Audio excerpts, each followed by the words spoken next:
नमस्कार दोस्तों। मैं ऑलवेज विकास फिर से एक बार हाजिर हूँ आपके सामने घरेलू हिंसा के प्रति जागरूकता बढ़ाने की अपनी मुहिम को आगे बढ़ाने का प्रयास करता हुआ। आप सभी का बहुत बहुत धन्यवाद जो मेरी मुहिम से जुड़े हुए हैं और जो मेरी बातों को आगे पहुंचा रहे हैं। मुझे कुछ लोगों ने कहा कि आप इंग्लिश में क्यों नहीं पॉडकास्ट करते, तो दोस्तों मैंने खुद खंगाल के देखा है पॉडकास्ट की दुनिया को या यूट्यूब की दुनिया को। अंग्रेजी में इस विषय पर काफी काम हुआ है, स्पेशली विदेशों में लोगों ने बहुत मेहनत की है। विदेशों में जागरूकता फैलाने का प्रयास किया है लोगों ने कि आप हैरान हो जाएंगे। हालांकि ऐसा नहीं है कि वहाँ ये हिंसा की समस्या नहीं है, यहाँ लोग जागना ही नहीं चाहते। जो सो रहे हैं वो सोते ही रहना चाहते हैं, और अगर कोई उनको उनकी नींद से उठाने का प्रयास करेगा तो जाहिर है उनकी निगाह में वो अब्यूजर से ज्यादा बड़ा दोषी बन जाएगा। तो इसीलिए अधिकांशतः लोग प्रयास तो करना ही नहीं चाहते। कोई बोलना ही नहीं चाहता कि तुम्हारे साथ जो हो रहा है वो गलत है या फिर सामान्य नहीं है या फिर नॉर्मल नहीं है। कोई ये कहना ही नहीं चाहेगा, और दूसरा जो अब्यूज्ड है, पीड़ित है, वो सुनना भी नहीं चाहेगा। मुझे याद आता है कि कई बार ऐसा होता है कि जब हम बचपन में होते हैं और अपने स्कूलों में पढ़ते हैं, तो अगर स्कूल में कभी टीचर से पिटाई पड़ जाती है तो अधिकांश बच्चे घर पे आके ये नहीं बताते हैं कि उनकी स्कूल में पिटाई हुई है या फिर उनके टीचर ने उनको भला बुरा कहा है या डांटा है। ये बातें बच्चे आमतौर पे पेरेंट्स से छुपा ले जाते हैं, और शायद यही मानसिकता को वो कैरी करते हुए बड़े होते हैं। और जब एक बदकिस्मती से एक अब्यूज़र के साथ रिश्ता जुड़ जाता है तो वो उसी मानसिकता को, बचपन वाली मानसिकता को कैरी करता हुआ अब्यूज़र के द्वारा की गई मारपीट या गाली गलौच या कोई भी अपमानजनक बातों को कहीं भी शेयर नहीं करता है, क्योंकि उसने बचपन में वही सीखा है, चीज़ों को छुपा ले जाना, ताकि कोई उस पर सवाल ना उठाए कि तुम मार कैसे खा गए, तुमने कुछ गलत किया होगा तभी तो तुम्हें डांट पड़ी है या कोई सज़ा मिली है या मार पड़ी है।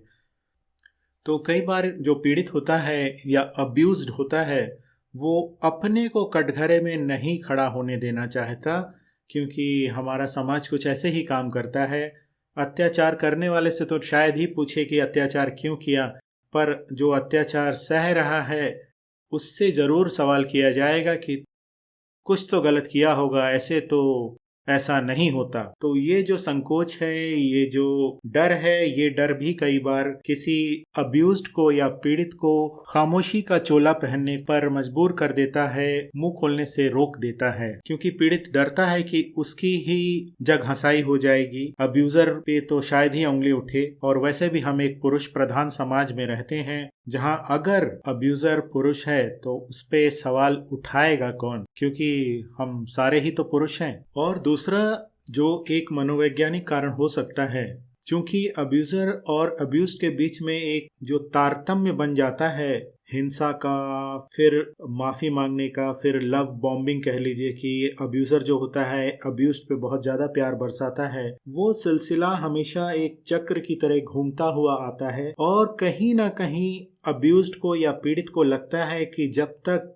वो हिंसा की चपेट में नहीं आएगा तब तक उसे प्यार भी नहीं मिलेगा। मतलब वो हिंसा को प्यार से कनेक्ट कर लेता है। होता है ना, बच्चे को जब कभी बच्चा रोता है तो उसे अगर आप लॉलीपॉप पकड़ा देते हैं तो बच्चा चुप हो जाता है, और बच्चा अपने अंतर्मन में ये सोचने लगता है कि अगर रोऊंगा तो लॉलीपॉप मिलेगा, मतलब ये होगा तो वो होगा। इसी तरह कहीं अंतर्मन में पीड़ित ये सोच लेता है कि जब तक अत्याचार नहीं होगा, हिंसा नहीं होगी अब्यूजर के द्वारा, तब तक अब्यूजर के द्वारा प्यार भी नहीं मिलेगा। वो तड़पता है उस प्यार को पाने के लिए जो कि हिंसा के बाद ही मिलता है। तो ये बड़ी ही कॉम्प्लेक्स साइकोलॉजी है, बहुत ही अजीब सा मनोविज्ञान है जिसको कोई बाहर वाला आसानी से नहीं समझ पाता है कि ये दरअसल हो क्या रहा है। इसके अलावा मैंने ऐसे केसेस में ये भी पाया है कि जो कपल होता है, डोमेस्टिक वायलेंस से पीड़ित कपल, जिनके यहाँ ये डोमेस्टिक वायलेंस चल रहा है, होता रहता है, जो कि डेली की बात हो चुकी है, रोजमर्रा का हिस्सा बन चुका है, उनकी प्राइवेट लाइफ काफी ज्यादा प्राइवेट होती है, काफी ज्यादा प्रिवेसी पे वो ध्यान देते हैं, काफी गोपनीयता बनाए रखते हैं। और इसके पीछे कारण वही है क्योंकि अब्यूज्ड जो है, पीड़ित जो है, वो कटघरे में खड़ा नहीं होना चाहता और वो जानता है कि अगर अब्यूजर को कटघरे में खड़ा किया तो